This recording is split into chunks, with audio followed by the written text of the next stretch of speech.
Game day for your Miami Dolphins, Monday Night Football, Rams, Dolphins. We're getting into some game predictions and more here today on this episode of Locked on Dolphins.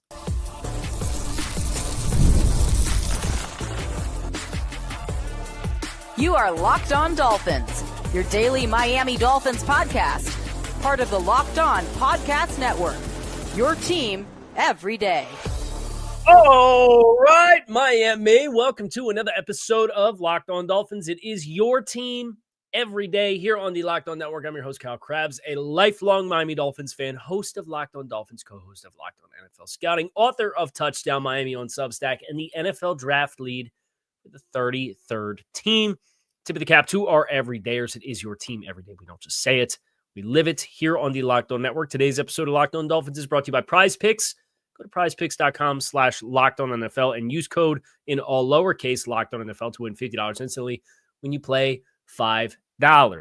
Dolphins, Rams, Monday Night Football. It's another data point along the path of what this season has in store for the Dolphins. And for that reason, just as much as any other reason, I am excited for what tonight is going to bring. I don't know where my expectations are. I think the Dolphins have a good chance of winning tonight's football game. I think the inexperience of the Rams defensive players, they have a lot of young players who are playing really well. But this feels like a good spot for there to be some explosive plays created. When we did the crossover with Locked On Rams last week, they talked about outside corner and that being a spot for some matchups. Is this where we see some vertical passing down the field? Some of the in-rhythm double moves. The Dolphins really busted that kind of stuff out for the first time really all season. A lot of stick nod, a lot of slant go, like a lot of out and ups. They ran more double moves on film, I thought, against Buffalo than they had most of the rest of the season combined. So I think that's the first place my mind is going to go. From a bold prediction standpoint, I think the Dolphins hit one of the 40-plus yard explosive play touchdown vertical shot plays. I think one comes tonight. Just because it from a personnel standpoint, the Dolphins have started to kind of expand into calling some more of this kind of stuff, and they've been there. They just narrowly missed one with Tyreek against Buffalo. That I think with continued reps, whether Tyreek plays or doesn't play, I think they're going to hit one. I think from a defensive personnel standpoint and perspective, obviously it's a tough break for Miami to catch. Presumably Steve Avila and Jonah Jackson back on the Rams offensive line.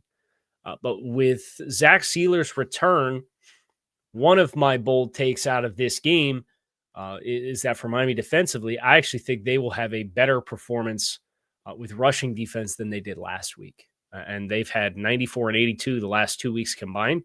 I think, and that's without Zach, I think they'll have better numbers than that. And unless they give up a big-time home run when they're rotating guys, I think we're better by extension. The team waived Brandon Peely this past weekend and created a roster spot. I think that's a strong move based off of the way that I've been grading over on Touchdown Miami. I do defensive game grades and offensive game grades. I grade every rep of every player. And for players on defense that had more than 50 snaps this season, Brandon Peely was the worst per play grade snap taker I had given out on the defensive side of the football. So I think you're better by extension there. I think Zach Sieler's presence is a huge return. I think the domino effect and a waterfall effect of that, maybe you feel a little bit better about Calais Campbell taking some of the snaps on the edge that he's been taking and dabbling in taking, but it's come at the expense of the interior defensive line. So I think you'll see a good run defense performance from the Dolphins. And their season average, they're middle of the road. They've given up 4.4 yards per carry. I'll say they'll run to that. And I think if the Dolphins are going to lose this game, it's going to be on the arm of Matthew Stafford with the challenge that comes with Puka Nacua and Cooper Kupp. From a score perspective, I'll do the homer thing. I like to lean into the homer thing on game predictions. Give me the Dolphins by a score in this game, whether that's 3 or 6 or 7. I think this is. I don't think the Dolphins are a team that you can bank on running away with games. There's a few too many mistakes. They're missing still. Although we'll see if we get Javon Holland back, Cater Coe, who seems like he's trending well, Zach Sealer, Holland. There at least sounded like there was some optimism for. Tyreek Hill is to be determined. The only definitive player you will not have is Austin Jackson, and I think there's negligible dip in terms of your pass protection elements there. But your run game will be compromised unless you are going to put the tight end to that side and run to that side more often. So give me Dolphins 27, Rams 21. Final score tonight is my prediction for this football game. Putting the Dolphins on the magic number of 27. Again, surely this will be the time we're not heartbroken off of the heels of it. But we've kind of got into it a little bit, and I want to get into it next year on the show. The big picture perspective, I really think this team's in a no-lose situation right now from a narratives standpoint. Because if the season continues to trend the way that it has, and you find ways to lose football games, they'll make the changes that they need to make, or at least I believe that there will be some changes in store that help facilitate a new approach, whether that's keeping the head coach and changing executives, whether that's changing more than that, whether that's changing less. We'll get into it. But for the Dolphins, a lot of the narratives that the team had coming into the season about what they can and cannot do, that's where I look at this stretch that starts today. And it's like, yeah, it's either going to happen or it's not. And if it's going to happen, then it should change some of the discussion, big picture, about this football team. We'll get into why here next on this episode of Locked On Dolphins. Stick with us. Our friends over at 5 Hour Energy know that being a passionate football fan is not just a hobby, it's a way of life. It takes a lot of energy to power through all-day tailgates, touchdown celebrations, or an agonizing second overtime, which is why they've created the Stand the Fan 5 Hour Energy Shot with a special flavor called Fan Fuel, the energy shot made just for super fans like you, fans who are first in the parking lot and who are the last to leave. We see you, and we have what you need to get through a prep for game day. 5 Hour Energy knows that no matter what team you root for, being a fan requires heart, soul, and a whole lot of energy. Whether you're prepping for the big tailgate or ironing out your jersey, your game day to-do list is always a mile long. That's why the limited edition Stand the Fan 5 Hour Energy Shot is here to help keep you fueled throughout the season. What's your fan fuel this week? Whatever it is, do it with a 5 Hour Energy. Available on 5hourenergy.com, shipped nationwide. If you are looking for a little action tonight with Monday Night Football, play PrizePicks. PrizePicks, the best place to get real money sports action with over 10 million members and billions of dollars in awarded winnings. PrizePicks has made daily fantasy sports accessible to all. You just pick more or less on at least 2 players for a shot to win up to 100 times your cash. Run your game all season long with PrizePicks. You can now win up to 100 times your money on PrizePicks with as little as 4 correct picks. And PrizePicks gives you an injury insurance policy. So if one of your players leaves in the first half and does not return, PrizePicks keeps your lineup live. It is the best place to get real money sports action. You can join those 10 million users. Sign up today, and it's you against the house, not you against the other 10 million active users on PrizePicks. Download the PrizePicks app. Use code LOCKEDONNFL and get $50 instantly after you play your first $5 lineup. Let's download the PrizePicks app today. Use code LOCKEDONNFL to get $50 instantly after you play your first $5 lineup. PrizePicks, run your game. Some of the narratives around this football team, the Dolphins can't beat good teams. The Dolphins can't win late in the year. They can't play cold weather football. Those two things are either going to happen or not. Right. And I think that's where the Dolphins find themselves right now from our perspective as a fan. It's a no-lose situation. Because if those things don't happen, then you'll lose tonight in Los Angeles. And then you'll probably beat the Raiders and the Patriots. And then you'll go to Green Bay and lose in Green Bay. And then you still have to play Houston and you'll lose that game and you'll lose to the 49ers. Maybe you win one of them. But the opportunities that you have to dig yourself out of the hole, and some fans don't want the team to dig themselves out of the hole. We don't want to sneak into a wild card spot and avoid the necessary change that needs to happen.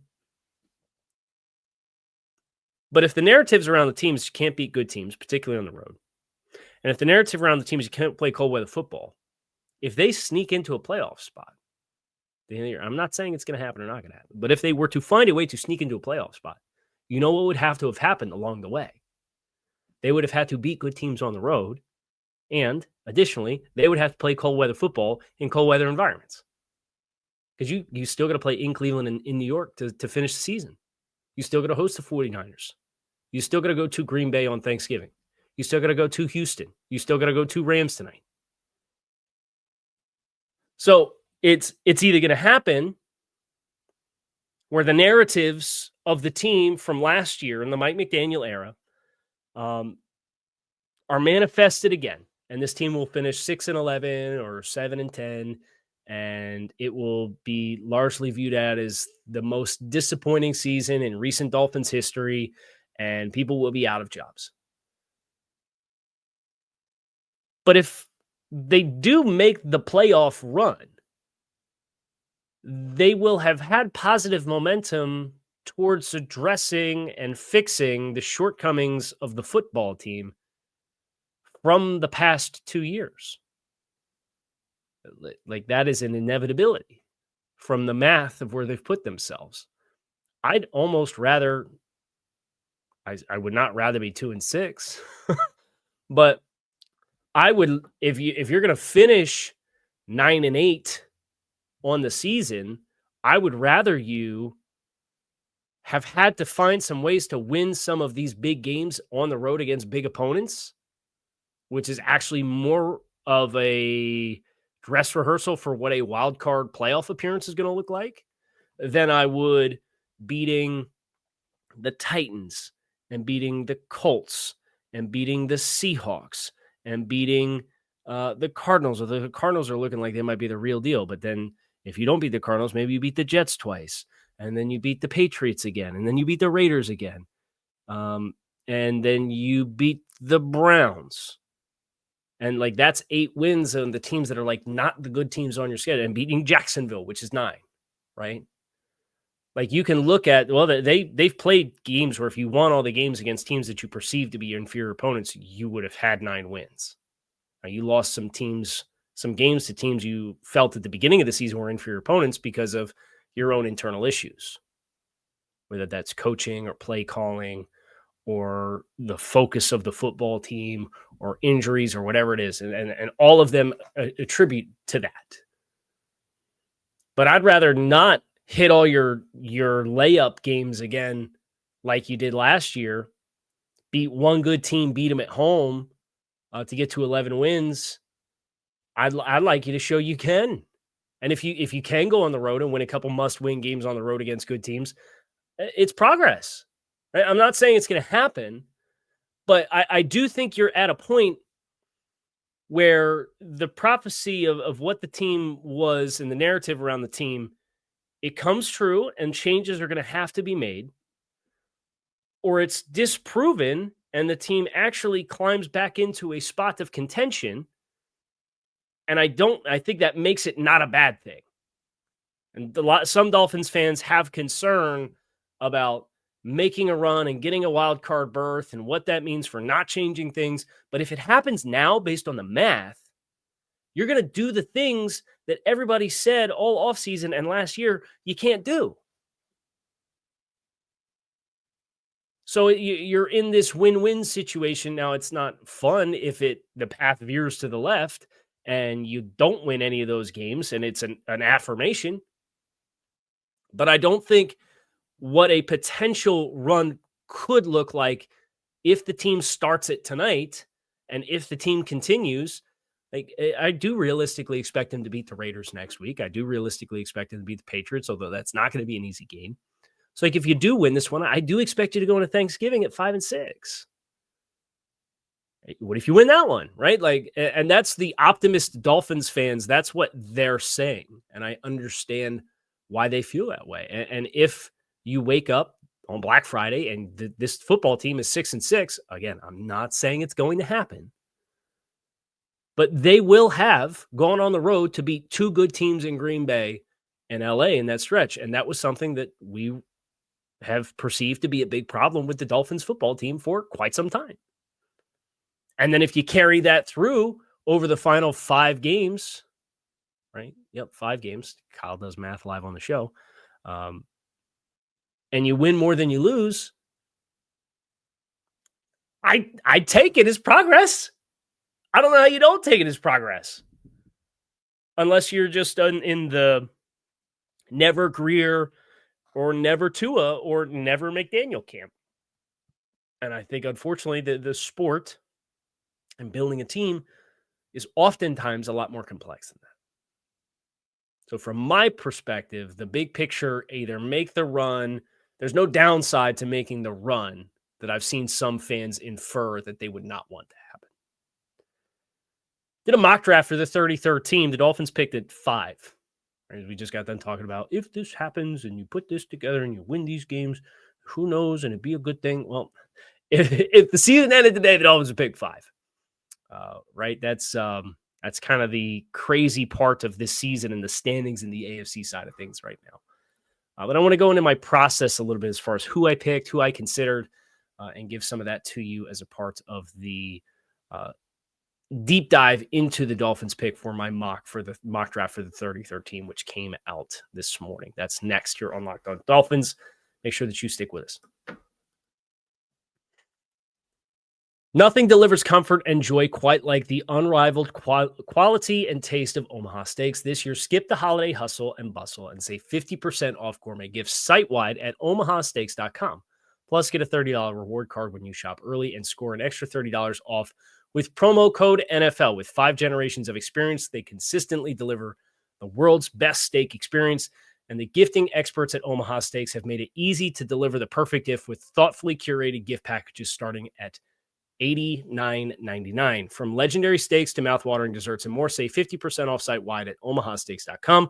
Plus, our listeners get an extra $30 off with promo code NFL and a $30 reward card when you shop early. That's 50% off at omahasteaks.com and an extra $30 off with promo code NFL. Minimum purchase may apply.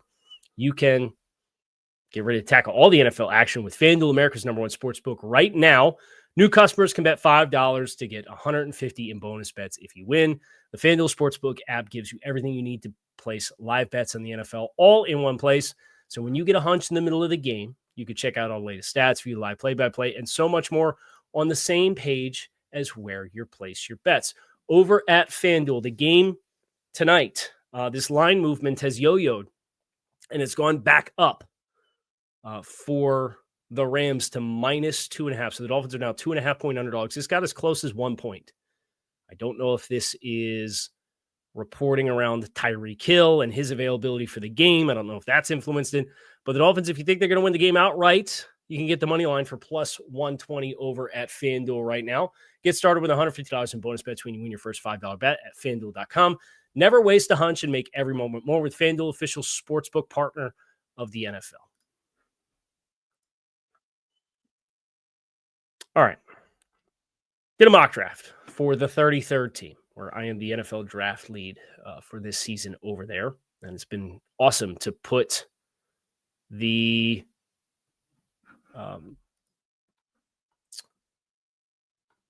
hat back on, right? And did that for many years. NFL draft scouting was kind of how I first got into the industry before I got some Dolphin specific type of stuff. But the Dolphins picked at 6, I said 5 earlier. And they got Mason Graham, defensive tackle from Michigan. And my comp for Mason Graham is Christian Wilkins. I see a lot of Christian Wilkins in his game. Very astute point of attack run defender, very high instincts player, very high motor player, not the best athlete, but plays super hard, has a really nice range about him as a player on the defensive interior. I think pairing him with Zach Sealer whether Calais Campbell's here next year or not, would be electric, I think, for the Dolphins' defensive front. And the pass rush potential is very much there. The picks that went in front were Travis Hunter, quarterbacks Cam Ward, Shadur Sanders, Ted Arrow, McMillan from Arizona, the wide receiver, and Will Johnson, the corner from Michigan.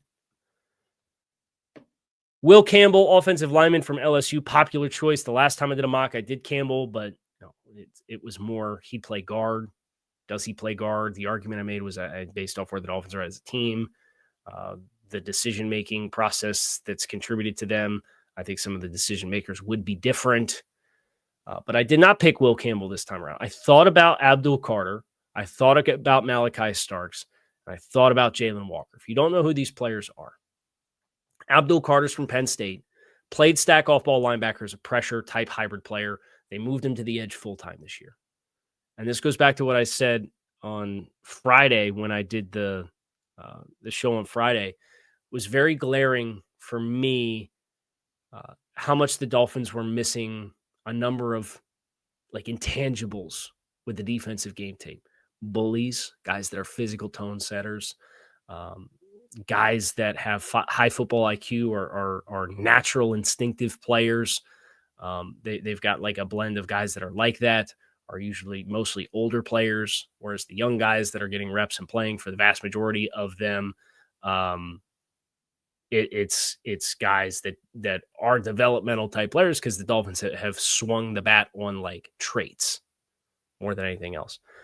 Guys that play selfless football, not trying to make big plays happen at the expense of the integrity of the run fit in the box, and then dynamic athletes. Like some of the guys in space that were playing in space, you're missing dynamic athletes against Buffalo on game tape. So that's where I get to Mason Graham, and I get to Abdul Carter from Penn State, who is really exploding in the back half of this season from a pass rush perspective, but he is more of a bully tone setter type with dynamic athleticism than he is a high polished player, because I think there's pass rush growth that he needs to undertake. Malaki Starks from Georgia is a dynamic athlete. He's a bully. He's a really good tackler in an open space. And he has high football IQ. So it's three of those boxes fit for Malaki Starks, but he plays the safety position. And then Jalon Walker from Georgia is pretty similar to Abdul Carter. I don't think he's as dynamic or big as Abdul Carter, but he's probably a more refined player. As another linebacker who can play stack, but can play on the edge. I think about what Tyus Bowser has been during his time with the Ravens in the scheme that's the same scheme that they're running now. And that's where I see Jalon Walker fitting and making sense. Those were the players that I was challenged with trying to make sense of, and I'd really have been happy with any of them. I went with Mason Graham because he's a bully. He's a dense 6'3", 320. He plays the run extremely hard, so he's not chasing pass rush productivity stats. He's actually, the knock on him is the pass rush production in the same way there was for Christian Wilkins. He's not the most dynamic athlete, but he's a better athlete than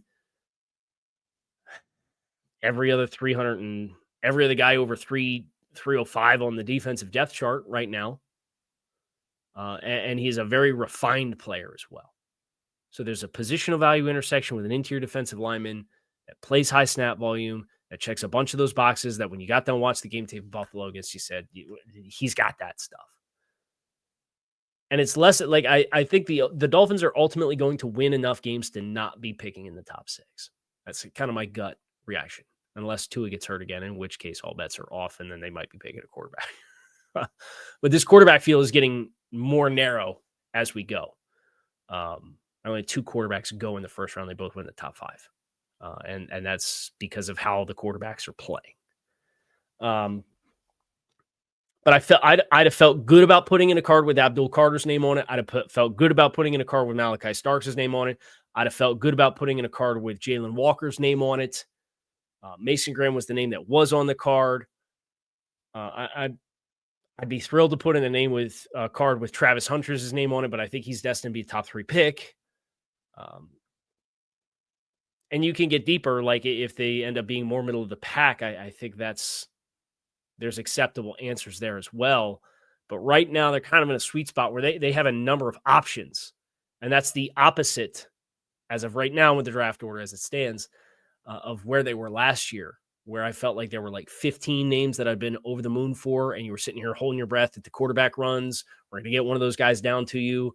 And it ran out of gas because Jared Verse and Troy Faltanu went right in front of you. And those were kind of like the last guys in the tier of guys that like I was been like really excited to get. So it's worth profiling and worth watching as we continue to invest more time in draft discussion. But right now you got a game to play on Monday night. And we're going to play the game. We'll react to it after the fact. And I will be back to talk to you all again as soon as this football game on Monday Night Football is over. Hope you guys enjoy your day on Monday. I'm Kyle Krabs. Keep it locked in right here on Locked On Dolphins, your team every day. Make it a great rest of the day. I'll be back to talk to you after Dolphins-Rams tonight.